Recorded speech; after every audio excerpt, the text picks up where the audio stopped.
Thanks to our Patreon members for helping to make this episode possible, and we're now available on all the major podcasting platforms. You can find more information at the links below. All right, ladies and gentlemen, tonight is lecture 13 of 16, and there's 4 more. You do the math. Yeah, as I mentioned, I miscounted the weeks. So we're the history of philosophy in 16 questions, but there's going to be 17. Tonight's question is Enlightened, and we're going to explore the Enlightenment. Now, if you look at the history of the Renaissance, it kind of, like I said last time, it kind of goes from, say, late 1300s to the mid 1500s. And if you look at the history of the Enlightenment, it sort of goes from, late 1600s to maybe 1800. Again, all these dates are moderately fudgeable, depending on what you want to count, who's scoring, and whatnot. So, what happened between 1550 and about 1680, 1700, that sort of Renaissance, Enlightenment, right? You look at the history, this is how it goes. Renaissance, something, Enlightenment. That something was the Reformation and the 30 Years' War. Now, some people count the 30 Years' War as part of the Reformation. Some people say it was a separate event. In any case, the Reformation is certainly the cause of the 30 Years' War, and they happened one after the other. So I just want to look at them together to understand where the Enlightenment comes from. So the Reformation means that many of the countries throughout Europe that had been under, at least ostensibly, although very loosely, under the control or rule or in some way dictated to by the Catholic Church, break off and become independent. They go Protestant or Calvinist or whatever, but they break away from the Catholic Church.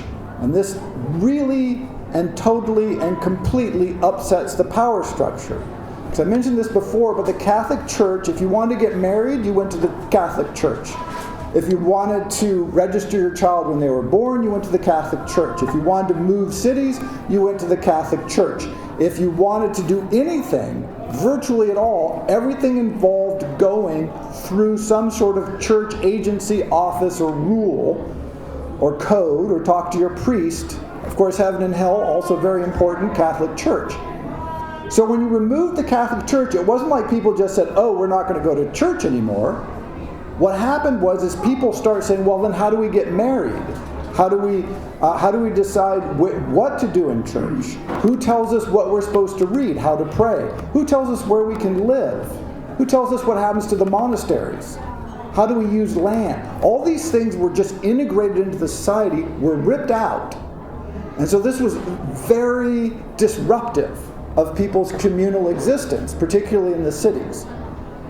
And that took about, 100 years to sort out, give or take. So 1517, by the way, Luther's thesis. So you can start the Reformation then, but it takes a lot of years for that to kind of roll out, and then wars start, and people are fighting, and everybody's on everybody's side. And then that kind of settles down. And then you get the 30 Years' War. Now the thing about the 30 Years' War is even in the history of warfare, it was awful. Some parts of Germany, Wittenberg, for instance, lost 3/4 of its population. Many parts of particularly Central Europe and Germany lost half their population. One of the problems was the armies were mercenaries by and large, and so when they didn't get paid, they would just destroy whatever was around them and steal everything. So it wasn't like a controlled group of military men taking territory. It was like a vaguely controlled group of military people doing whatever they wanted. They often changed sides in the middle of battles. They'd often join up with the mercenaries from the other army and go sack something that looked like it would be hugely profitable. So it was just despoliation, destruction, and despair on a massive scale. And of course, when you disrupt crops, it's not the people you kill with swords, although bad enough, or the towns that you've burned, that's bad too. But they were destroying crops or pillaging them so that they could eat, which then meant that people are going to starve to death because it takes a year for the next crops to come in. So it was plague, famine, pestilence, the 4 horsemen of the apocalypse all at once, right? Here they come. For about 30 years, hence 30-year war. And so besides all the pain and struggle and misery, what this did is raise the question, where is authority? What is going on? Who's in control? We used to think it was the church, but now we've switched church maybe 3 or 4 times. Oh, we're a Catholic city. Oh, then we became a Protestant city. Oh, then the Catholics took charge again. Oh, then we went back to being Protestant. Now we're split down the middle. Half Protestant, half Catholic. See, it's hard to have that real deep-seated faith in God when God switches 4 or 5 times. Right? It really upsets. And the king is the divine right of the king or of the nobles who control everything. They're in control. When you live through utter chaos for decades, the nobility loses a little bit of that gloss. They're not quite so shiny. If you live in a peaceful time, things are okay, you're not starving, you have some protection, then you can say, oh, okay, well, the Duke's fine, I guess, because look, we're not being despoiled, we're not being wrecked, we're not being ruined. This is one of, by the way, if you look at Renaissance gardens, they were very geometric often. And the message was, if you stick with the Medicis or the Sforzas or whomever, we bring order. Inside of our world is order, outside of our world is chaos. Which side do you want to be on? And everybody said, oh, we want to be on the side of order because order is much better than chaos, which involves starving, plague, and famine. But that Renaissance dream gets destroyed by the ongoing bloodshed, tension, intellectual revolutions of the Reformation and then the 30 Years' War. And so as you move out of the 30 Years' War and into what is called the Enlightenment, you have to understand that the foundation of the Enlightenment is the seeking for new grounds in which to face authority. So where does church authority come from? It's not the Pope anymore. Even if you're Catholic and you've gone through all of this, many perfectly devout Catholics are asking themselves, wow, all this chaos, all this disorder, all this confusion, what can we found the belief in Catholicism on? And other theologians are asking the same questions. They're not atheists. They're just saying, we need a new foundation. Even people who believe in kings start asking themselves, well, okay, we want to keep a king, but how does a king found his authority?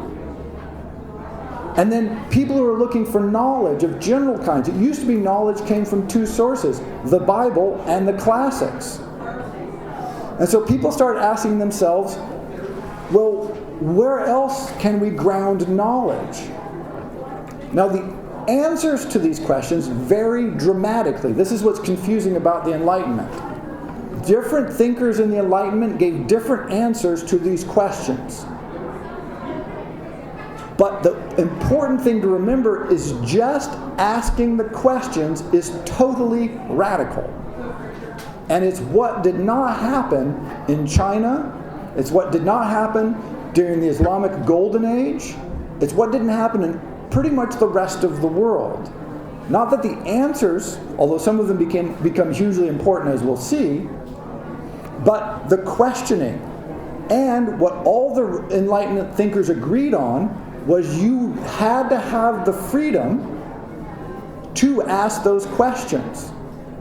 So if you look at the Bill of Rights, which the Bill of Rights and the Declaration of Independence are 2 of the greatest documents of the Enlightenment. They're basically pure, refined Enlightenment in its most central essence.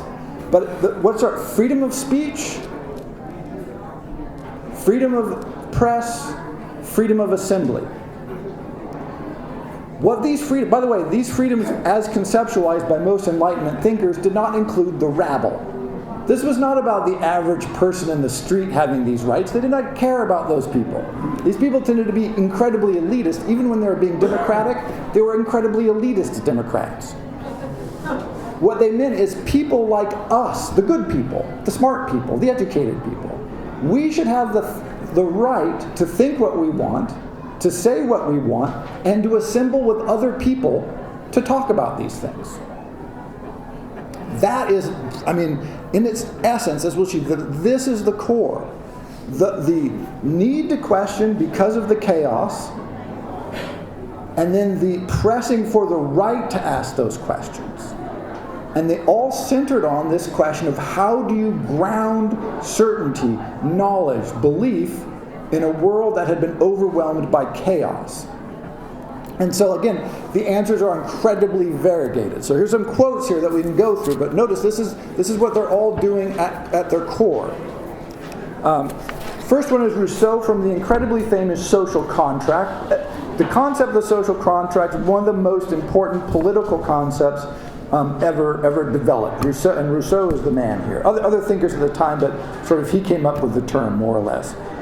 We can see from this that the sovereign power, absolute, sacred, and inviolable, as it is, does not and cannot exceed the limits of general conventions, and that every man may dispose at will of such good and liberty as these conventions leave him, so that the sovereign never has a right to lay more charge on one subject than on another, because in that case the question becomes particular and ceases to be within its competency. So it's hard to narrow a quote from the Social Contract because it's so rich. But I think this one raises a couple of points. One, we can see that the sovereign's power is absolute, sacred, and inviolable. Right. With the following exceptions. That's the Enlightenment. The fact that the sovereign can do anything they want, say anything they want, for any reason at all, the history of that goes all the way back as far as we have sovereigns. Right? They didn't feel that they should be bound by anything. If they had the power, they could do it. If somebody else took the power from them, then they did what they wanted. Right? This was not confusing in the ancient world, even up until the time of the Enlightenment. The state, it is me. Right? This is the famous, I'm the king. The state, what are you talking about, the state? The state is me. No, says Rousseau. It's all inviolable and sacred. And it does not and cannot exceed the limits of general conventions. What the hell does that mean? The general convention used to be the king said it, therefore it's the general convention. Rousseau is saying, no. The general convention comes from a consensus of the population. Now this is absurd. This is no one had ever thought this before. No one ever thought, you rule by consensus of the population. Machiavelli's The Prince, by the way, is sort of leaning a little bit this way, saying it's a lot easier to get things done if the people support you. And so if you have to kill some people to get that, that's okay. But if you have to bribe some people, that's okay. But if you have to be nice to them, that's okay too, because it's just easier. Rousseau takes us a big jump further and says, no, this is necessary. It's the foundation of what happens and how a king draws his power. That's incredibly radical. So at one point he's saying the king's power is inviolable. Why is it inviolable? Because it's based on the consensus of the people, which is ridiculous. No king ever said that. I rule because the people are behind me. They said, I rule because I'm the king, and if the people aren't behind me, I simply kill them. That's the history, right? It's not that's just perfectly clear. And then he says, the sovereign never has a right to lay more charges on one subject than on another, because in that case the question becomes particular. And what he means here is all citizens are created equal. We'll see this language in a second. Which again is totally absurd, because the whole point of an aristocracy is that you're not created equal. At this time, throughout almost all of Europe, the aristocracy was governed by separate laws than other people. The aristocracy could just kill a commoner. That wasn't illegal. It was not illegal in most places in Europe for a member of the aristocracy to just kill someone who wasn't a member of the aristocracy. They had their own courts. That's, by the way, this is a jury of your peers. Peers meant other nobles. So if you're a duke and you committed a crime, the other dukes would be your jury. And the only crimes they're going to find you guilty of are crimes that you commit against other dukes, so you don't do that. Against commoners, who cares? It wasn't an issue. And then you had things like free cities. So people who lived in free cities all over Europe, they had a whole bunch of special rights that other people didn't have. And then you had people who were electors, who elected the emperor. They had special rights that other people didn't have. Then priests had special rights. You could be taxed. There's all these rules about. And so everybody who was anybody had special rights. That was the whole point. That's how you stayed king. You gave some power to people and they supported you, and that was the deal. The notion that you don't have special rights is that just eliminates the whole social structure that existed at that time. It becomes non-functional, which is of course what Rousseau wanted. So it sounds like he's supporting traditional kingship, but in fact he's not. He's trying to base it on this completely new principle of social consensus, hence social contract. And so then you can see the ramifications of this in the Declaration of Independence, the next quote here. When in the course of human events it becomes necessary for one people to dissolve the political bands which have connected them with another, and to assume among the powers of the earth the separate and equal station to which the laws of nature and the nature God entitled them, a deep respect to the opinion of mankind requires that they should declare the decalogue which impels them to the separation. This is Rousseau's theory put into action. We don't like the old social contract, we're going to break it, and we're going to set up a new one. But the laws of nature tell us that we should say why. What? They're just making this up, by the way. This is no one ever thought this. This is just like, oh, we're going to do something, we should say why. No, everyone's like, no, you can't do this. You don't just set up. It's like, again, think of it today. California can't just go, oh, we're going to be a state. We'll tell you why we're going to switch from being a state to a nation, because we should do that if we're going to. No, you can't. We fought a civil war about that several hundred years. But that's the idea. The United States is just going, oh, hey, we can just, if we tell you why, it's all good. If we explain ourselves. It didn't work so well. We hold these truths to be self-evident. That all men are created equal, that they are endowed by their Creator with certain unalienable rights, that among these are life, liberty, and the pursuit of happiness. That to secure those rights, governments are instituted among men, deriving their just powers from the consent of the governed. What the hell are you talking about? This is crazy talk. We hold these truths to be self-evident. By the way, anytime they say self-evident, you know they're trying to trick you. Right? That nothing is less self-evident than things that people say are self-evident. I mean, it's like we hold these truths to be self-evident because we don't have time to make the long, tedious philosophical arguments necessary, and no one really buys them anyway. So we'll just move along. All men are created equal, precisely not the case at the time. That they are endowed by the Creator with unalienable rights, certainly not the case. And among these are life, liberty, and the pursuit of happiness. Like I said, this is just pure Enlightenment happy talk. I mean, it is incredible. It's just like distilled Enlightenment. What's government for? To make everybody happy. In the history of political philosophy, this is pretty much a first. This is not what the Roman emperor said. This is not what the Shahs said. This is not what the emperors of Persia said. I would always want to go back in history and read this to them, like the emperors of old, and go, hey, what do you think of this? I think everybody at the court would just fall down laughing. Like, that is hilarious. At best, they thought bread and circuses, right? Keep them entertained, keep them fed, which keeps them quiet. That's all you're really trying to do at best. That whatever form of government becomes destructive of these ends, it is the right of the people to alter or to abolish it and to institute a new government. Yeah, again, it's the right of the people since when? Says who? Well, it says Jefferson and the Founding Fathers, of course. And so you get this radical rethought of the foundation of political structures. Some conservative thinkers of the Enlightenment said we can re-justify a king. Some conservative, less conservative, said, well, we can have sort of a constitutional monarchy. Other ones, like the Founding Fathers, said, no, we see a quasi-democracy. Remember, the early American democracy is very, tenuous democracy. But so the different answers, but they're all the same notion. We need a new reason to found the government. The old system doesn't work anymore. We have to have a new system. And so, again, different Enlightenment thinkers give different answers, but they're always working around this similar question. New grounds, new foundations, new ways of thinking. To justify sometimes old systems, sometimes to justify new systems. Often it's the same argument. Rousseau's trying to justify a king with the same arguments that are used to justify democracy in the United States. But it's radically different regardless of who's making the argument. It's a new way of founding things. Here's another one from Voltaire. You got to quote Voltaire. You got to love Voltaire. Once your faith, sir, persuades you to believe what your intelligence declares to be absurd, beware lest you likewise sacrifice your reason in the conduct of your life. In days gone by, there were people who said to us, "You believe in incomprehensible, contradictory, and impossible things because we have commanded you to.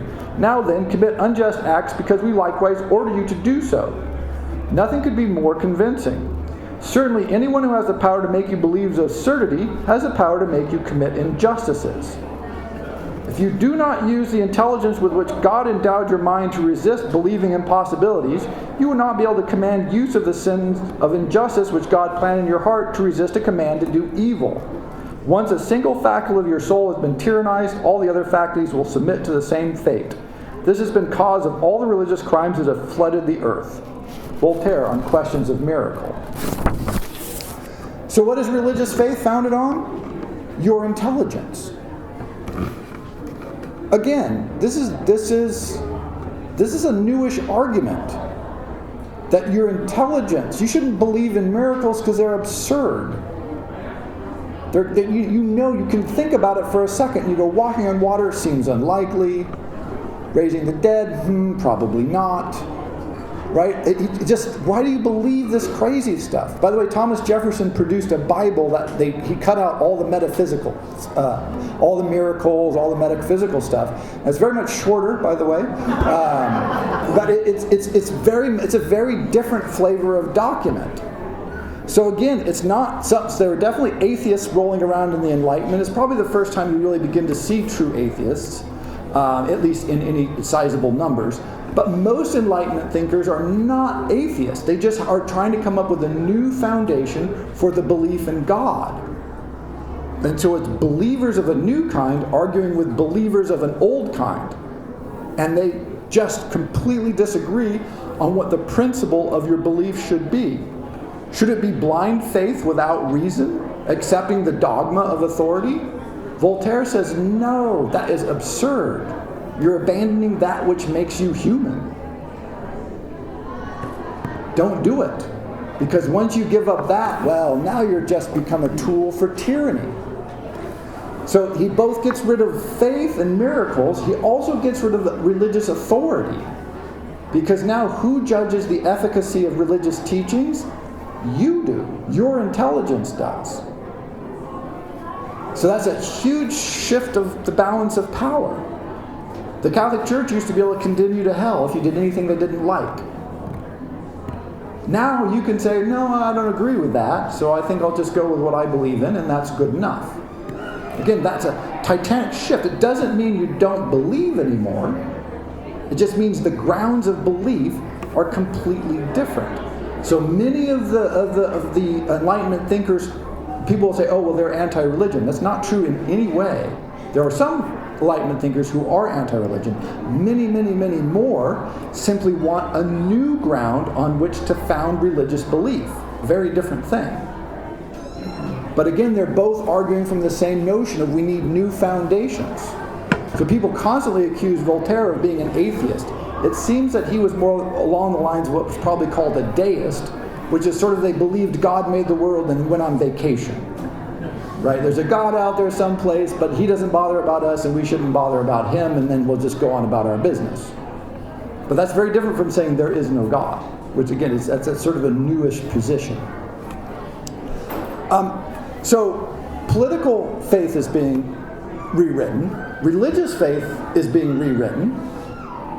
And also the whole foundation of knowledge itself. So I've got this from Newton's Principia Mathematica, which is often cited as the first document of the Enlightenment. And in there he gives 4 rules for good thinking, or at least the 4 rules he's going to use, 4 laws.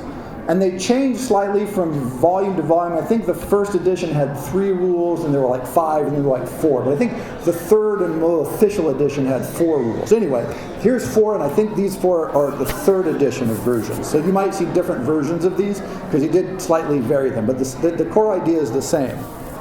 So here's your rules for figuring stuff out. Admit no more causes of natural things than are both true and sufficient to explain their appearances. To the same natural effect assign the same causes. Qualities of bodies which are found to belong to all bodies within experiments are to be esteemed universal, and propositions collected from observation of phenomena should be viewed as accurate or very nearly true until contradicted by other phenomena. Newton's Principia.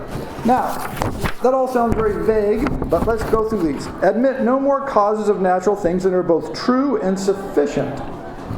So, shortest possible explanation that seem true and are sufficient. So this is, you could kill a lot of metaphysical dogma, basically Aristotle, here, by saying, what's the least amount of argument necessary? What's the shortest, sort of an Occam's razor? What's the shortest, easiest, most direct and true, demonstrably true, you can't use metaphysical principles, to explain this phenomenon? This is an astoundingly new rule. Second, the same natural effect assign the same causes. So if you see two things that have the same effect, it probably has the same cause. Let's assign that to them. So you don't have 10,000 different fairies that cause 10,000 different events. You look for an underlying unified natural cause for all similar events. So it's this notion that nature is a unified functioning whole. 3. Qualities of bodies which are found to belong to all bodies with experiments are to be esteemed universal. Everything everywhere works the same way. So it used to be that the earth was special. We were the center of the universe where God was interested. Everything else sort of just operated out there by different laws. Who knows? It's out there in the ether, or it's in the circle of spheres. It's beyond. It's the perfect world, but it's not like here. Right now, Newton says no. What applies on Earth should probably apply universally, and he meant universally. Remember, he's studying planets and orbits and gravity. He's trying to figure out everything. This is a huge claim that something on Mars does not work different from something on Earth. And it starts a whole new way of thinking. What it means is you can do an experiment here that tells you about something that's way out there, at least potentially. And you should assume that how anything works in England, it works that way in France, and it works that way in Italy, and it works that way in China. There are universal principles. And so if they get a different result in China, either you're wrong or they're wrong, but something is wrong. Because the same thing should work the same way everywhere. Universal principles. And then finally, propositions collected from observations of phenomena should be viewed as accurate or very nearly true until contradicted by other phenomena. Truth and falsehood comes from experimentation and observation. This is roughly the foundation of empiricism. This is what's going on. This is a remarkable rewriting of the foundations of knowledge. At this time, and for the next couple hundred years, Oxford and Cambridge, just to take two examples, everybody who was enrolled was supposed to get a theology degree. In fact, this continued on so long that Oscar Wilde, a couple hundred years later, had to get a theology degree, which is hilarious. He thought it was hilarious / irritating. But because, where does knowledge come from? True knowledge comes from the church and from the classics. So what did you do? You studied Bible and theology, Latin and Greek. Therefore, you had the two foundations of true knowledge from the Renaissance, by the way. The church and the classics give you the truth. Unless you're interested in phenomena that you observe yourself. Remember, that's where I talk about Da Vinci at the end of the Renaissance. This was the argument Da Vinci was making. Look, I don't care what all those other people say. I care about what I've experienced, what I've tried, what I've seen. He's sort of the forerunner of empiricism. He makes the argument quite strongly, and no one paid any attention to him. They thought he was fabulous, but he did not have a huge impact yet. But his time was coming. So one thing you can look at in the history of the Enlightenment is that they call it the Scottish Enlightenment. You have, Adam Smith and James Watt more or less simultaneously out there. One is rewriting the foundations of economics. One is, sort of perfecting the steam engine. But what happened in the Scottish universities is they said, you know what? We think it would be okay for people to run experiments. We think that would be cool. This is a total break. Oxford and Cambridge were really slow to start picking up on this because that's not real knowledge. Real gentlemen don't mess about with their hands. Real knowledge does not come from a laboratory. That's where mucky people go. There are exceptions, of course. Lord Kelvin, wave out to Lord Kelvin, But that's the idea is it's a new way of conceptualizing the world. So people talk about the advent of technology and scientific revolution, which is coming, by the way. This is one of the outcomes of the Enlightenment. It's on its way.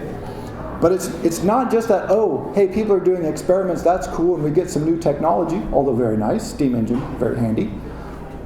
It's a reconceptualization of how one can derive truth. It's a new foundation of it. And so it was philosophically this incredibly pitched battle. Is this really possible? Can we base things on empirical knowledge? Should we allow this? Should people be allowed to do experiments? Should we listen to them? And so, basically all the foundations of belief, knowledge, social power, political ideas, economics are being questioned and re-examined. And the people who are questioning and re-examining them are united, not in their answers, but again, in the desire to be allowed to do that. And so they're not just arguing about what their particular position is, because they often disagree, but about the notion that, hey, I should be able to print what my findings are. I should be able to run my experiments without interference. This is rare, by the way, in fact, perhaps unknown in history. If I think the government's terrible, I should be able to write a bunch of tracts that say it's terrible and suggest a better way to go, and you shouldn't bother me. Kings, rulers, everybody throughout history is unified in their belief that that's a terrible idea. Remember, Socrates put to death. Aristotle flees Athens. Right? And Athens was, notably crazily liberal. All the other city-states thought Athens had lost its mind. Plato tried to go teach on an island his method, was arrested and nearly killed. It seems only intervention of his friends saved him from being executed by the ruler that he was trying to educate, because he didn't like his ideas. So the idea that, we'll just forget Roman emperors, right? We're clear that they're not very friendly. Islamic world, not terribly open-minded about a lot of this. And you could do a lot of scholarship and research, but you could not write, hey, about that Allah guy. Muhammad, not so hot on him. Right? No. That is not allowed. We're not going to allow that. In the Enlightenment, not only did people start doing it, they felt like they had a positive right to do it. That somehow they had been wronged if anybody interfered with their capacity to criticize the government, or the church, or the foundations of knowledge, or Aristotle, or the classics. By the way, everyone knows that Galileo was in prison, right, for blasphemy. What's less clear at this remove for most people is his blasphemy was against Aristotle. It wasn't any particular argument he was making, it's that he was an anti-Aristotelian. And the church was on to him quick. They're saying, wow, if he can get rid of Aristotelianism, sort of the whole foundations of the Catholic theological empire is going to crumble here. We're going to have none of this. So he was placed under house arrest. After he recanted, of course, because they're going to do worse things to him than put him under house arrest if he persisted, which he did not persist. But it was really his strong anti-Aristotelian arguments, as much as any particular claim about the way the planets move or anything else, that got him in trouble. Because he's arguing for a new foundation for knowledge. And the church was not interested in a new foundation of knowledge. It had a perfectly good one, it thought. It was about to find out it was wrong, because it did not hold up. And so all of these different forces are combining to create this central concept of the freedom of thought and freedom of expression, so that we can bring our questions about, make them real, discuss them with people. And this requires, by the way, a new venue. One of them is the coffee shop. So it's which is important. A, because everybody should be in coffee shops, as I am all the time. And B, because before, all real activity took place at courts.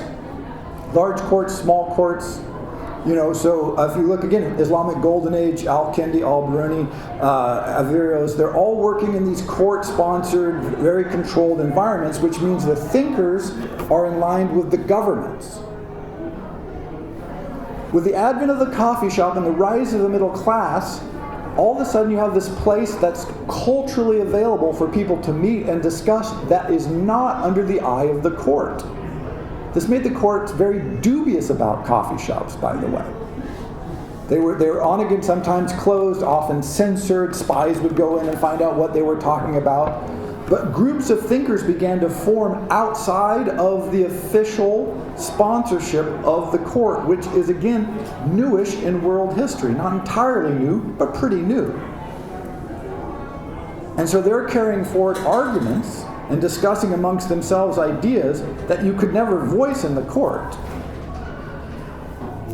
As Thomas More found out, that you're going to get your head cut off. But lots of people were talking about it, but all of a sudden there's this semi-public venue where these ideas can be shared and spread and developed and refined and passed around. Printing becomes cheaper, so ideas can be distributed that way. So the Enlightenment brings in a whole new era of thinking and the approach to thinking, which is probably more important. It's not any particular outcome. It's just fundamental questionings of the foundations of knowledge. And generally, people, where does the Enlightenment end? Take a pick. Often it's picked as the French Revolution. Because the Enlightenment also had this incredibly optimistic streak. That, wow, if we could just get thinking people, get rid of the bad kings, get good kings, get rid of bad parliaments, get good parliaments, then we can create a just, noble, virtuous society where just, noble, virtuous people live happily ever after.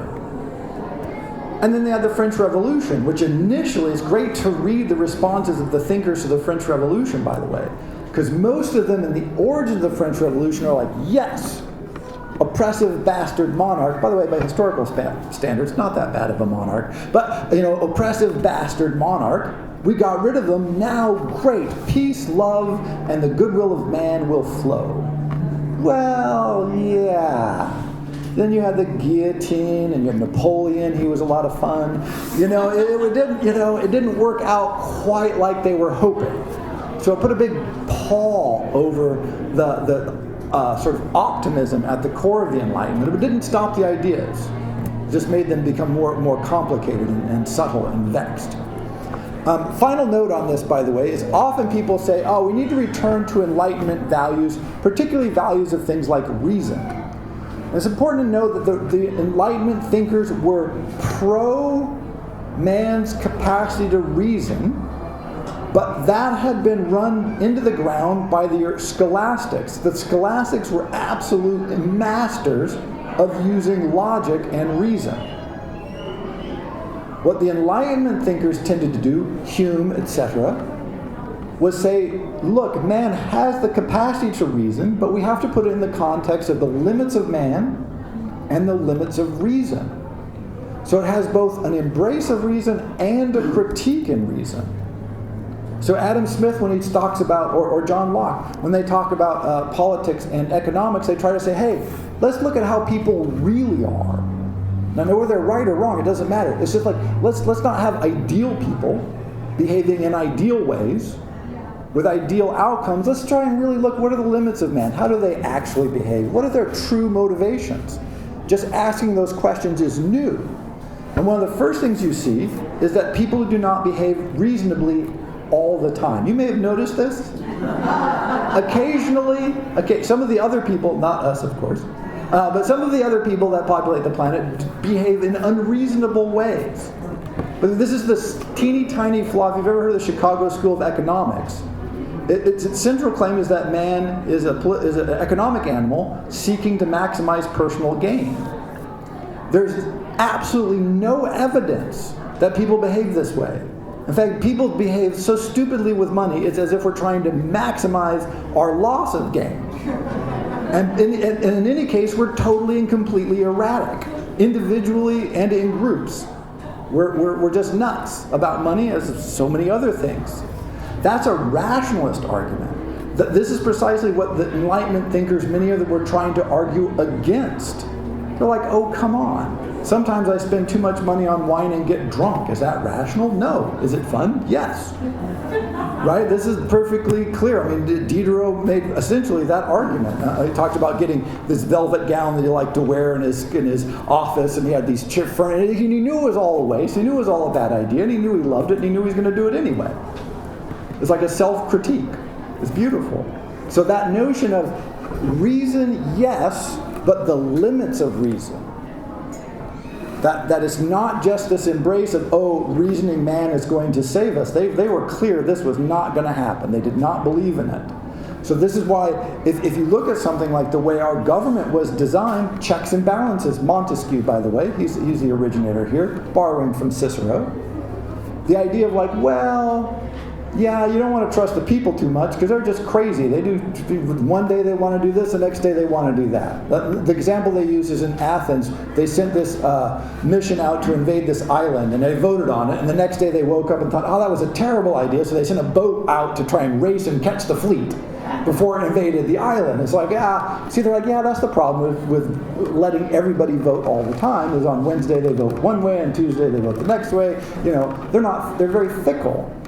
And then the aristocracy are like, yeah, they're okay, but they keep trying to get all the good stuff for themselves. So you need like the elite that knows what's going on and is invested in it, but you can't leave them unwatched, or else they become an oligarchy and steal everything from everybody else.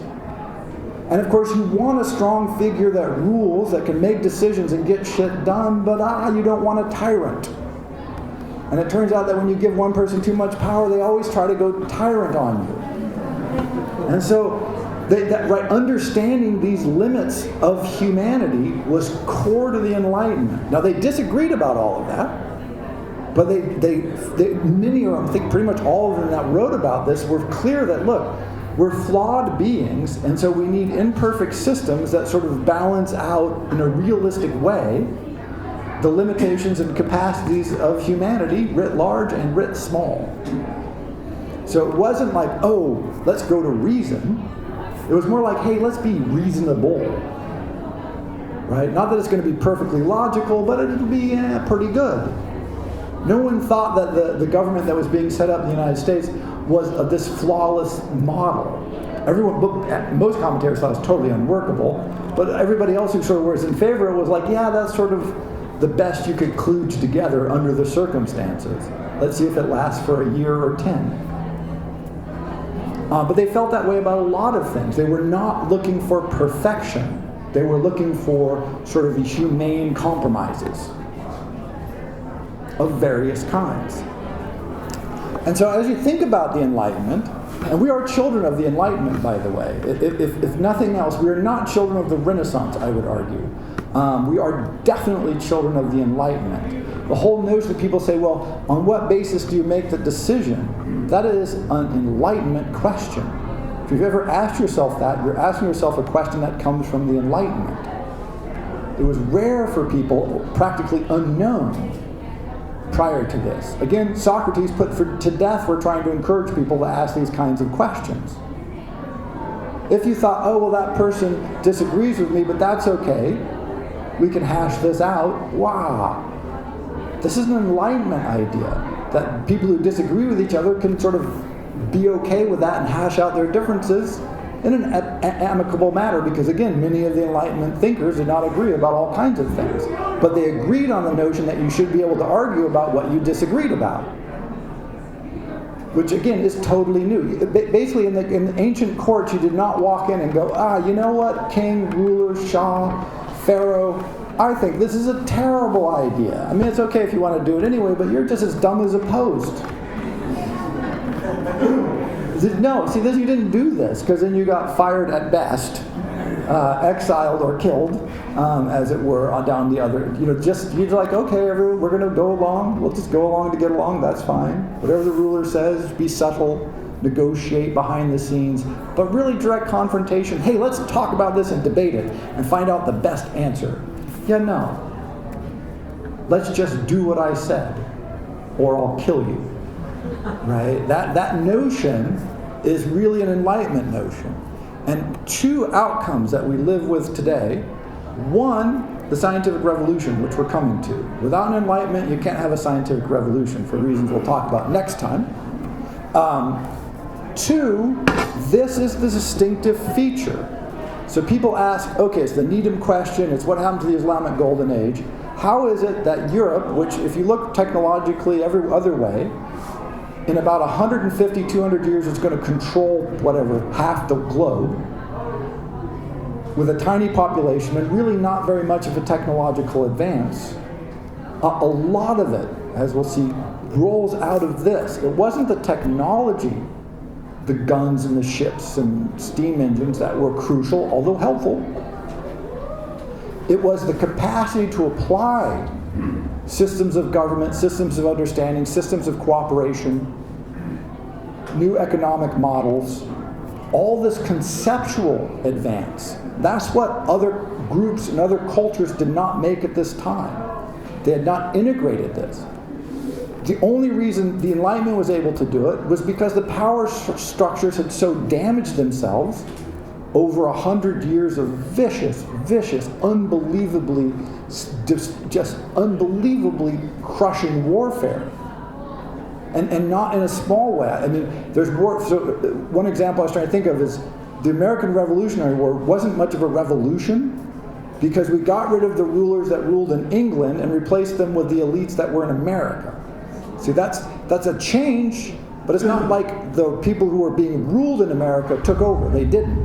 The American elites sort of kicked off the power of the European elites or the British elites. So it was different elites, but it was the people who had power before had power after in America. When you look at the Reformation, it is a complete and total, utter revamping of the power structure across the board. Land ownership, city control, legal systems, jurisprudence, theological systems, state boundaries, borders, allegiances, linguistic foundation. It just, you name it, it changed rapidly, relatively, for historical purposes. And so in that fragmented, weakened central control, you had the fertile ground where these people could maneuver. And that maneuvering, which brings you the American Revolution, the French Revolution, all kinds of changes, gives birth to a whole new way of seeing the world, and perhaps most importantly, and very importantly, gives birth to the scientific revolution, which we'll talk about next time. So, the Enlightenment. Thank you very much.